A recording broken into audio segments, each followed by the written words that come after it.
Poplar Bluff, Missouri, to be held on Monday, November 16, 2015, at 7 p.m., and the City Council chambers will come to order. Will you stand, please, as we welcome Chris MacArthur from John 3:16 Ministry for the invocation.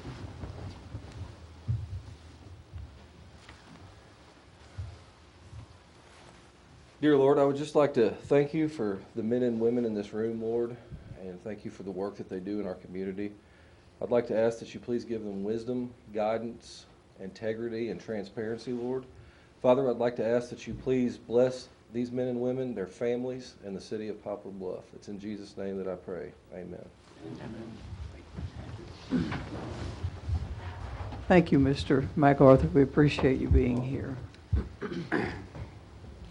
May we have the roll call, please? Councilman DeGaris. Here. Councilman Crocker. Here. Councilman Tinsley. Here. Councilwoman Fox. Here. Mayor Pro Tem Johnson. Here. And Mayor Abshir. Here. And we do have a quorum. Thank you. Disclosure of interest. Any member of the City Council may disclose any possible conflict of interest dealing with either any item on the printed agenda or with any matter discussed at a previous meeting. Hearing none, we will move to citizens' input. Each person in the audience may take this opportunity to address the City Council on any matter which is not on the printed agenda. Seeing none, we will go to approval of minutes. The city clerk presented the minutes of the City Council meetings held October 5th and October 19, 2015, in our packets for approval. Make a motion, we approve the minutes. Second. Motion has been made and seconded to approve the minutes. All in favor, aye. Aye. Any opposed? Motion carried. We will have the city clerk's report. Ms. Kirby. Thank you, Mayor Abshir. Each councilperson received a copy of the consolidated statement of funds on deposits in various banks as of October 31st, 2015. Those amounts are in the Commerce Bank, $2,611,939.43. Excuse me. $563,636.06 in People's Community State Bank, in First Midwest Bank, $13,392,769.68, in First Community Bank, $41,378.75, in Sterling Bank, $6,413,344.64, and in Southern Missouri Bank, $334,434.05. This gives us a grand total of all funds in all banks of $23,373,595.01. Of that amount, total funds on deposit for the account of City Hall is $11,936,026.08. Total funds on deposit for the account of the Black River Coliseum is $41,378.75. Total funds on deposit for the account of the Park Department is $1,375,708.26. And total funds on deposit for the account of the Municipal Utilities Department is $10,020,481.92. Each councilperson also received a copy of the reports from city departments for the month of October 2015. Those reports are a list of bills paid, a report from downtown Poplar Bluff. I also laid in front of you the reports from the fire department for July, August, September, and October, and that caught us up on them. The report from the municipal court, payroll report by departments, a report from the planning department, a report from the police department, animal control, code enforcement, a report from the street department, a report from the tree advisory board, and the police and fire pension report. And that concludes my report. Thank you, Ms. Kirby. Make a motion, we approve the city clerk's report. Second. Motion has been made and seconded to approve the city clerk's report. All in favor, aye. Aye. Any opposed? Motion carried. Moving to workshop items for discussion. Item A, the City Council will review a request for a conditional use permit to reconstruct a two-family home in an RS3 Central Area Residential District on property which is located at 811 Kinzer Street and owned by John Cooper, 1402 North 5th Street. Mr. Avery.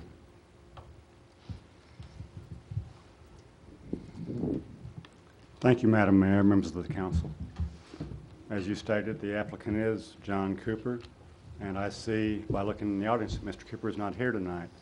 I know you've been in contact with the city clerk's office and had requested a workshop and vote on this item. I will go ahead and read the staff report on this and then take action as you choose. This is for a conditional use permit to have a two-family residence in an RS3 central area residential zone. The purpose is to rehabilitate a very large condemned structure and to convert it to a two-family residence for the best use of the building. Existing zoning is RS3 central area residential. Existing land use would be a vacant condemned house. It is at 811 Kinzer Street. Surrounding land use to the north, south, east, and west is all RS3 central area residential. Originally in 1972, this was zoned RA2 for apartments, and then in the late 90s, 1997 to be exact, it was rezoned to RS3 central area residential.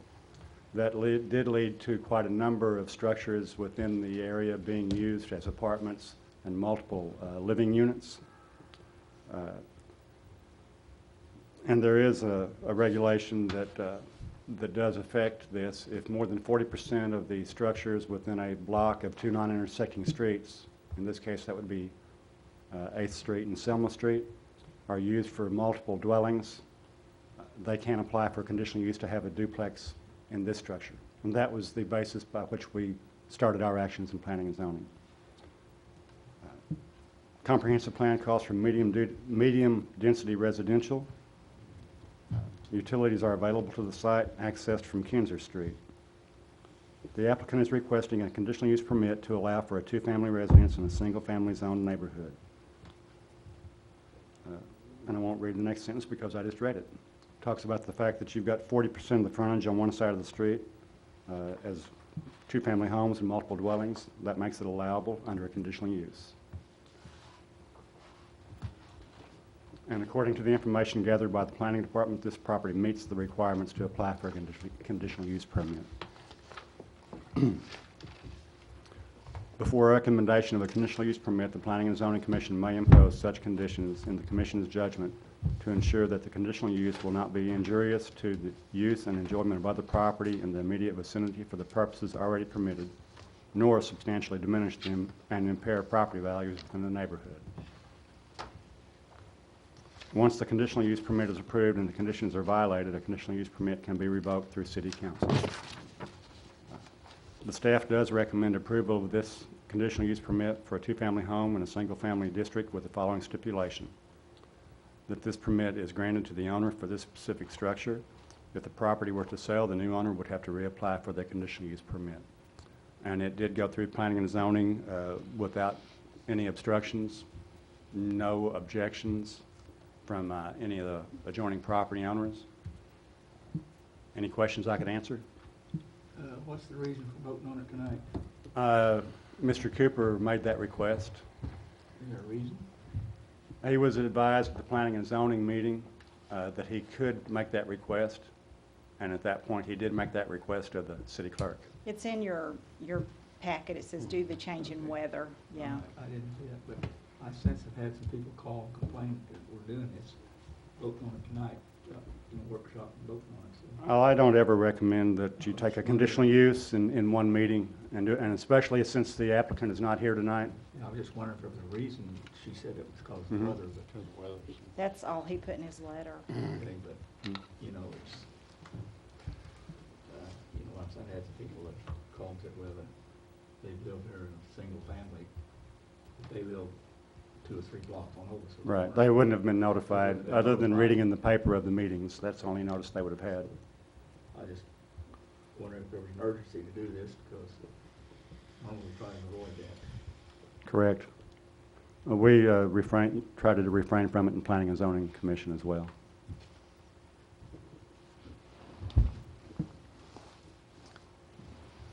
And when we get a letter, we put it on there, but you all can wait 2 weeks still if you don't, want to vote on it tonight. That's up to you all. Thank you. Thank you. Any other questions or comments from the council, the audience? Make a motion we pass this to the voting session to be held tonight. Second. Motion has been made and seconded to pass to the voting session to be held tonight. All in favor, aye. Aye. Any opposed? No. Motion carried. Item B, the City Council will discuss the construction of private hangars on city property located at the Poplar Bluff Airport. Yes, you should have received a letter from Lance Donzie, who's the chairman of the airport board, concerning constructing private hangars at the airport, and I'll let Mr. Richardson address this. Mr. Donzie's ill tonight, so he wasn't able to attend, so I'm substituting. As many of you may know... Excuse me, Mr. Richardson, would you give your name and I'm address sorry, for our record, I'm Matt please? Richardson, and I live at 3509 County Road 569 in Poplar Bluff. And I'm a member of the Airport Advisory Board and also a member of the Municipal Airport Development Board, which is a non-municipal private board that exists for the sole purpose of financing construction projects on the airport. It's been in existence for about 50 years. And during the course of those 50 years, we have worked hand in glove with the city to construct primarily the private T-nested hangars that are out there for the smaller private aircraft, and more recently the large hangars that house the two jets that are out there right now. Over the years, there's been an accumulated need for more hangar space for the small aircraft that are out there. As you know, the small aircraft are really the bread and butter of the airport. They provide most of the fuel sales, most of the maintenance revenue, and that sort of thing. And they create traffic that enhances the stature of the airport for purposes of grants and other things. So it's always in our interest to try to get as many small aircraft at the airport as we can. The city historically has not been in a financial position to finance the construction of hangars, and so the Municipal Airport Development private board has stepped in, and basically what we do is rent the ground from the airport where the hangars exist for $1 a year. It's a nominal amount, and we will then arrange financing and construct the hangars, and then we will use that revenue to pay off the debt that it took to finance the hangars. It's been very successful for us through the years. We constructed some in the late 1960s, early 70s. Those are the C hangars. I'm sorry, the B hangars. We then financed some in the early 90s. Those are the C hangars. There's 20 of those. And we just paid off that debt on those hangars about 4 years ago, having access to the rental income. We then financed the two large hangars that are out there right now, one lessee in each of those two hangars. We would love to be able to come back and do another project to add several more nested T hangars, but at the present time we are using all of the income that we have to pay off our existing debt. So the MAD board is not really financially in a position to do any more construction at the present time.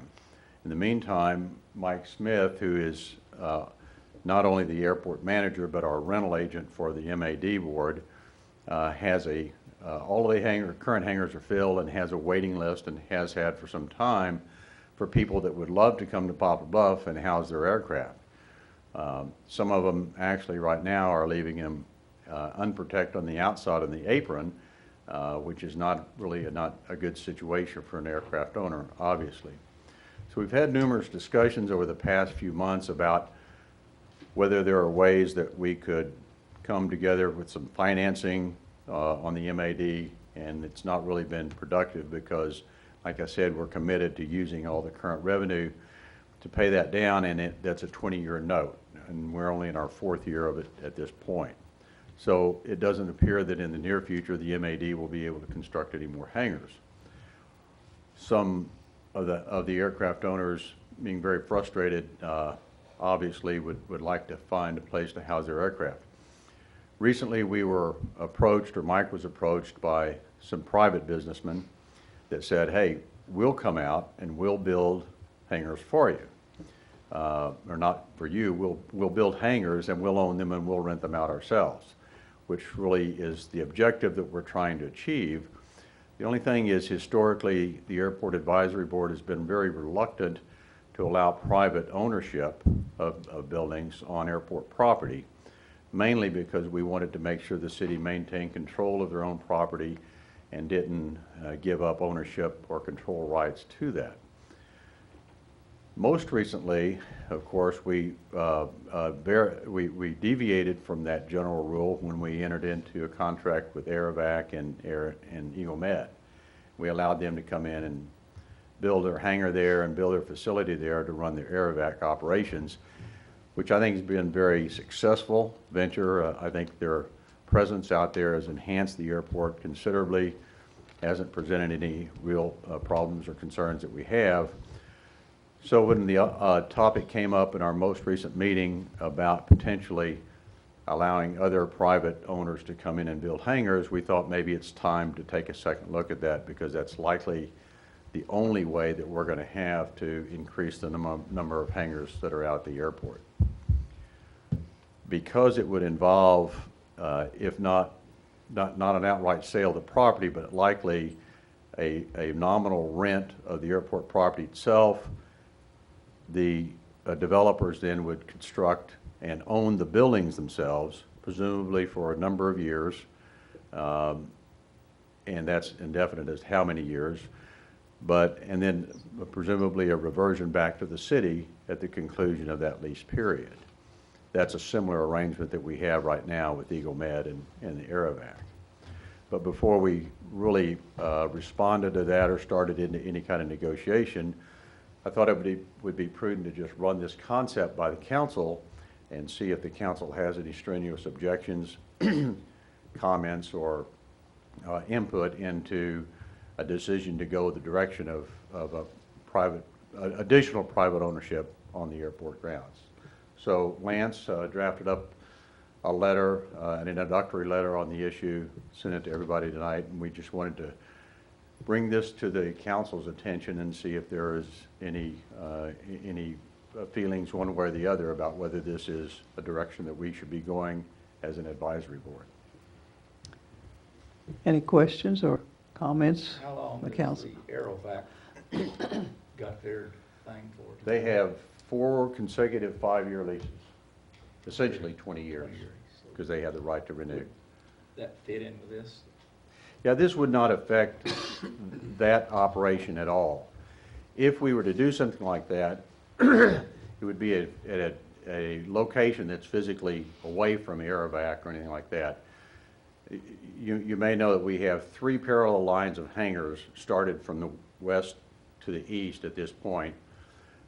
We own property all the way to Airport Road over there, so we have a lot of space, ground space, that we could put additional hangars on there, away from either the terminal building or the Aerovac or the maintenance hangar. Physically, we wouldn't contemplate there would be any interference with current operations. What restrictions would be on them, the building, the type of building they built? Would be I would foresee that we would impose restrictions on location, minimum size, appearance, so that they would match, where they are.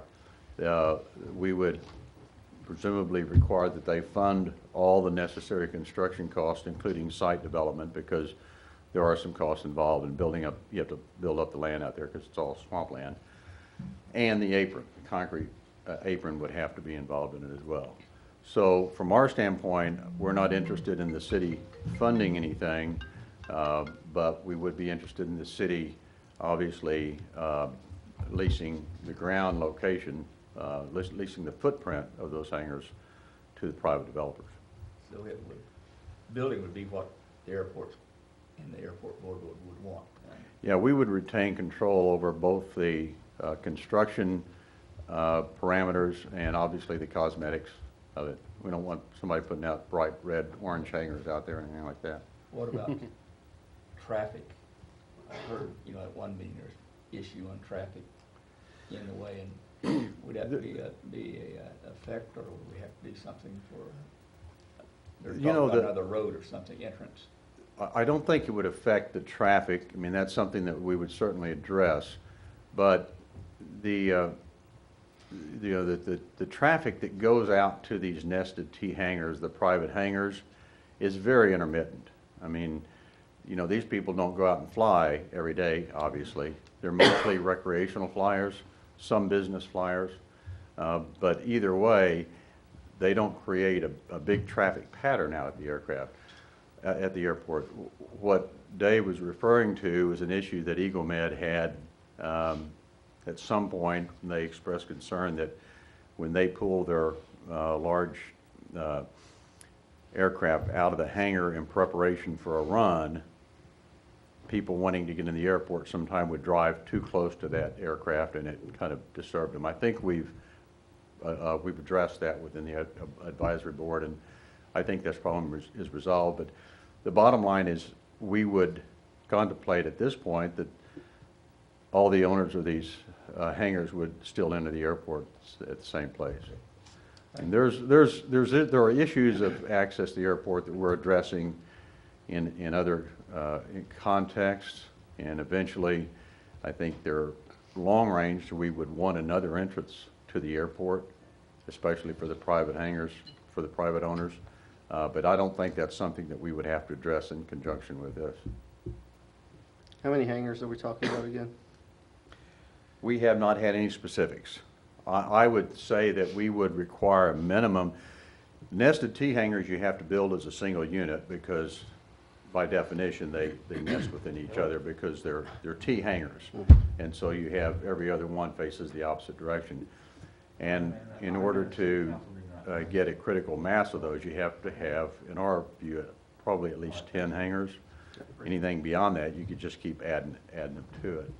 But we would want to make sure that there were enough there that made it worth our while to, to allow someone in there to build and lease those.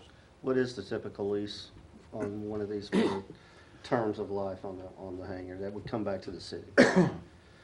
The city would get no revenue from this, other than the ground lease. Okay. Which I assume, again, would be nominal. Plus the fuel revenue that would Yeah. be generated with the planes. Fuel revenue and to the city, and obviously maintenance revenue, which right now we're subcontracting the maintenance. But the fact that we have maintenance on the ground, that we have well-priced fuel, reasonably priced fuel, that attracts other pilots to Poplar Bluff. A lot of pilots come to Poplar Bluff strictly to get their maintenance done because they're confident in the maintenance operations that we have and so forth. There are pilots that are housing their aircraft elsewhere right now that we feel would come and house their aircraft at Poplar Bluff if they had the maintenance, the hangar space to secure that.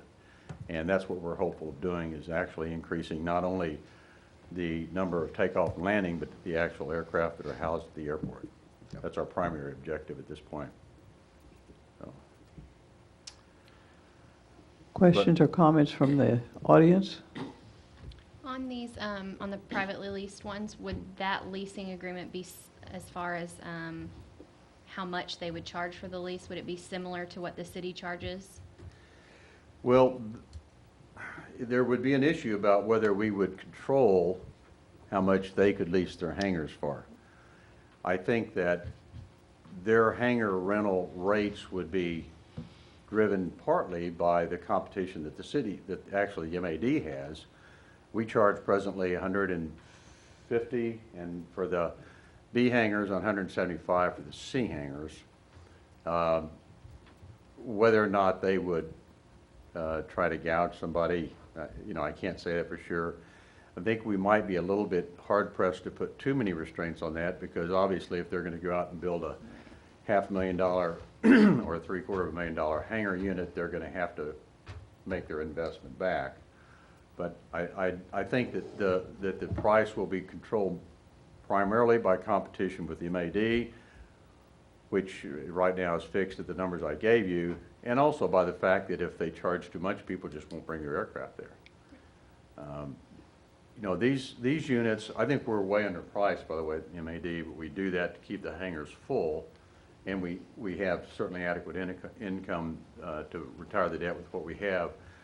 But I think that the the aircraft owners themselves are going to dictate what the prices are going to be. If they charge too much, they're just not going to bring the aircraft in.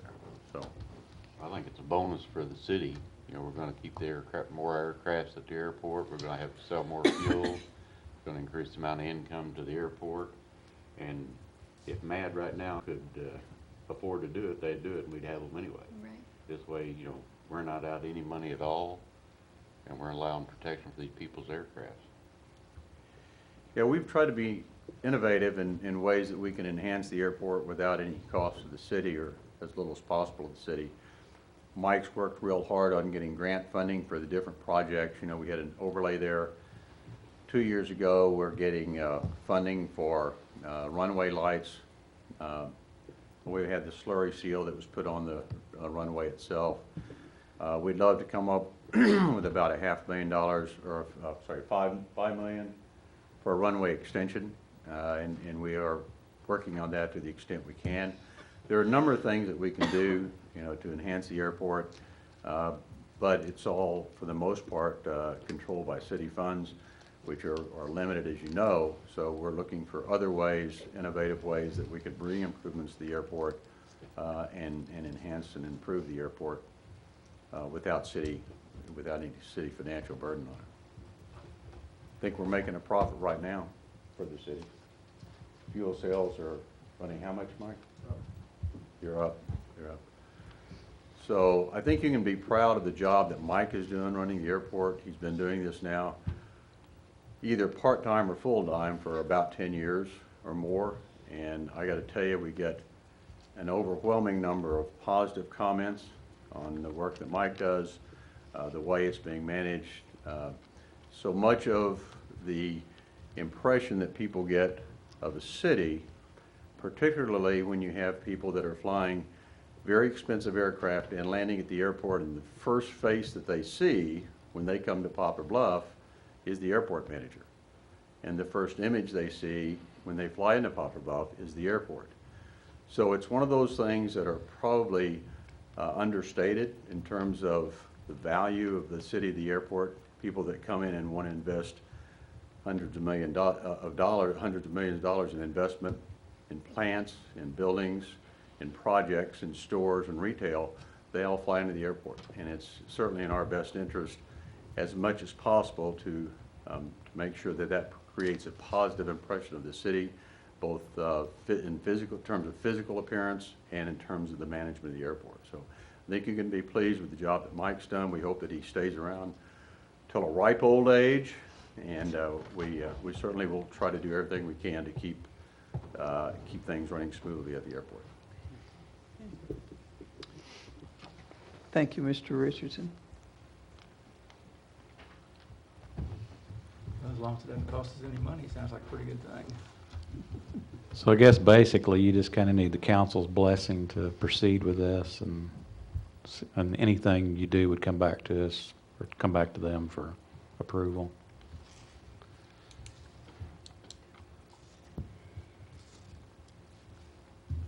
I think it's a good thing. It's a win-win for us. We need a motion on this? Or No. just I don't consent? think so, just consent. Or Information.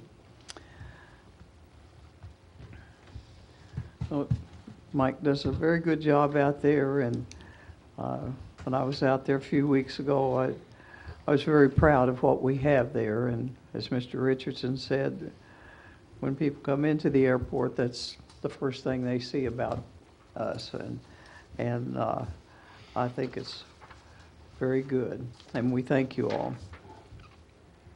Moving to action required items, AA Bill Number 7865. The City Council will take action on an ordinance granting a conditional use permit to reconstruct a two-family home in an RS3 Central Area Residential District at 811 Kinzer Street. Move for first reading of bill number 7865. Second. Motion has been made and seconded for first reading of Bill Number 7865. All in favor, aye. Aye. Any opposed? Motion carried. An ordinance of the City of Poplar Bluff, Missouri, granting a conditional use permit to John E. Cooper to have a two-family residence in an RS3 Central Area Residential Zone located at 811 Kinzer Street, Poplar Bluff, Missouri. Move for second reading. Second. Motion has been made and seconded for second reading of Bill number 7865. All in favor, aye. Aye. Any opposed? Motion carried. An ordinance of the City of Poplar Bluff, Missouri, granting a conditional use permit to John E. Cooper to have a two-family residence in a RS3 Central Area Residential Zone located 811 Kinzer Street, Poplar Bluff, Missouri. Move for adoption. Second. Motion has been made and seconded for adoption of Bill number 7865. Roll call, please. Councilman DeGaris. Yes. Councilman Crocker. Yes. Councilman Tinsley. Yes. Councilwoman Fox. Yes. Mayor Pro Tem Johnson. Yes. Mayor Abshir. Yes. There are 6 yes votes. Thank you. Bill number 7865 has been adopted. Item BB, resolution number 1836. The City of Poplar Bluff will take action on a resolution authorizing the mayor to execute a grant application to the Missouri Department of Public Safety Missouri Interoperability Center for a grant to provide up to 2 dual-band interoperable radios for the Poplar Bluff Fire Departments. Move for first reading. Second. Motion has been made and seconded for reading of resolution number 1836. All in favor, aye. Aye. Any opposed? Motion carried. Mr. Smith. A resolution of the City of Poplar Bluff, Missouri, authorizing the mayor to execute and submit a grant application to the Missouri Department of Public Safety, Missouri Interoperability Center to provide up to 2 dual-band interoperable radios for the Poplar Bluff Fire Department. Move for adoption. Second. Motion has been made and seconded for adoption of resolution 1836. Roll call, please. Councilman Crocker. Yes. Councilman Tinsley. Yes. Councilwoman Fox. Yes. Councilman DeGaris. Yes. Mayor Pro Tem Johnson. Yes. Mayor Abshir. Yes. There are 6 yes votes. Thank you. Resolution number 1836 has been adopted.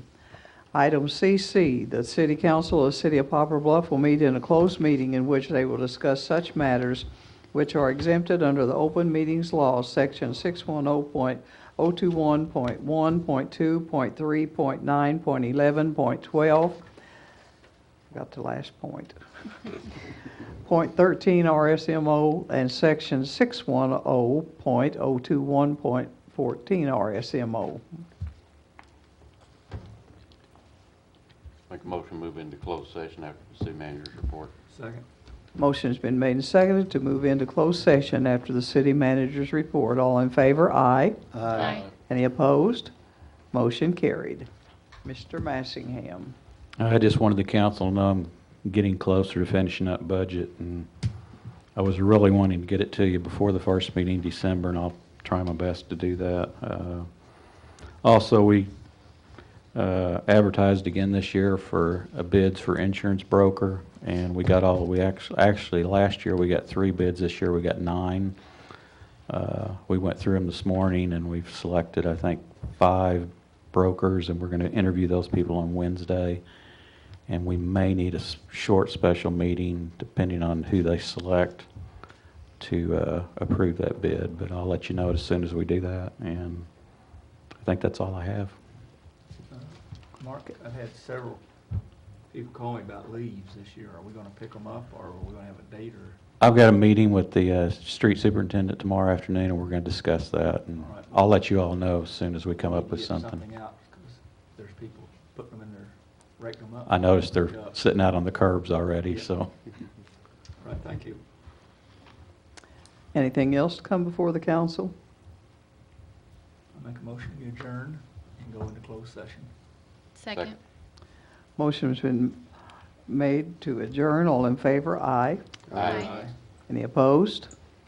Motion carried, and this meeting is adjourned.